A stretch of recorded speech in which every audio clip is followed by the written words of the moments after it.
जय जवान जय किसान। भारतीय किसान संघना तालुका प्रमुख बाबूभाई अर्जुनभाई मकवाणा।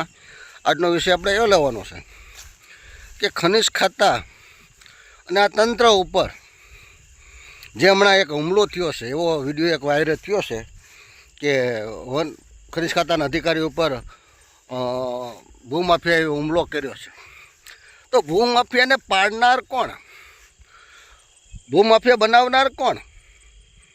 હે, તમારા જ પાડેલા તમને જ કરડે છે, એટલો મગજમાં વિચાર કરી લેજો। સરકારશ્રીને મારી વિનંતી છે કે આપ જે તમે કાયદો કડક કર્યો છે ને ખાણ ખનીજનો, એમ અહીંયા હપ્તા ડબલ થઈ ગયા છે। જે કોઈને ખાણ આપ્યું હોય 2-2 લાખ 1.5 લાખ રૂપિયાના હપ્તા જે ભરપાઈ કરતા હોય છે, તે તમામ ખનિજ અધિકારીઓ એમાં આવે છે। હવે એમાં પછી કેટલા અધિકારીઓ આવે એ મારે કાંઈ કહેવાની જરૂર નથી, વાસ્તવિકતા છે। ઉના ગીરગઢડા તાલુકાની અંદર ભૂમાફિયા, તમે અત્યારે હવે તમારે પર ફૂલડોઝર ચડાવવાનું આપ્યું તો ભૂમાફિયા નામ આપ્યું, પેલા કાં ન આપ્યું? પેલા આપવું જોઈએ ને, કારણ કે તમારે દૂધની ભેંસ હતી, ખેડૂતનો દીકરો દૂધનું હોય ને ત્યાં સુધી બધું બાંધે, કારણ કે દૂધ આપે ને અને પાકળ થાય ને પછી એને ધોકા મારે, ખીલે બાંધે નહીં। એવી રીતે તમે જે કોઈ દૂધ આપતું હોય ને, જે હપ્તો આપતો હોય ને, એને જેમ હાંકવું એમ હાંકવા દેવાની છૂટી હોય। નથી હાલતો? તમને નથી દેખાતું? રાત દિવસ ટ્રેક્ટરો હાલે? હે, સરકારશ્રી એમ કહે છે પાકા મકાન બનાવો, તો પાકા મકાન બનાવવા માટે હું ધૂળનો ઉપયોગ કરવાનો? ધૂળનો ઉપયોગ તો કાચો માલ થાય છે, એમાં રેતીની જરૂર પડશે જ। એટલે કલેક્ટરશ્રીને મારી વિનંતી છે, ગીર સોમનાથ કલેક્ટરને, કે ભાઈ 2 હાથ જોડે વિનંતી કરું છું કે પરમિટ ઉપર ખેડૂતોને રેતી લેવા માટેની પરવાનગી આપો, જેથી કરીને આ માફિયાઓ ડોન ન બને। કારણ કે દારૂવાળા, રેતીવાળા આ બધા માફિયા બની ગયા તમારા।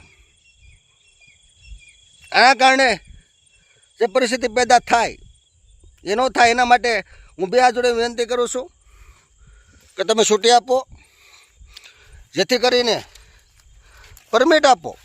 પરમિટો હોય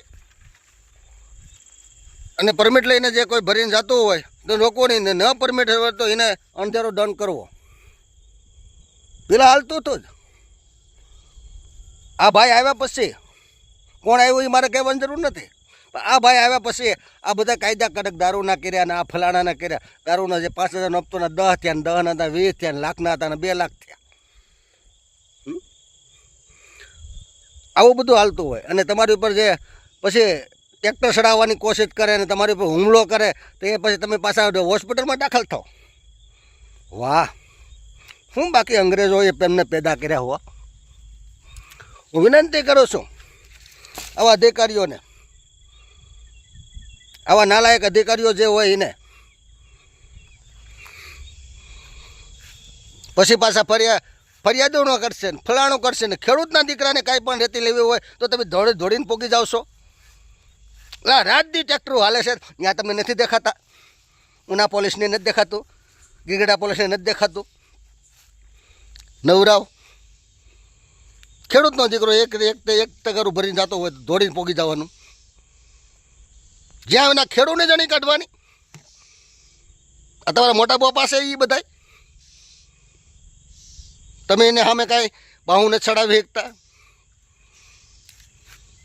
જેટલા પુરાવા જોતા હોય પોલીસને હું આપીશ, મામલતદારને પુરાવા જોતા મામલતદારને આપીશ। કરો તો ખરો કાર્યવાહી કેમ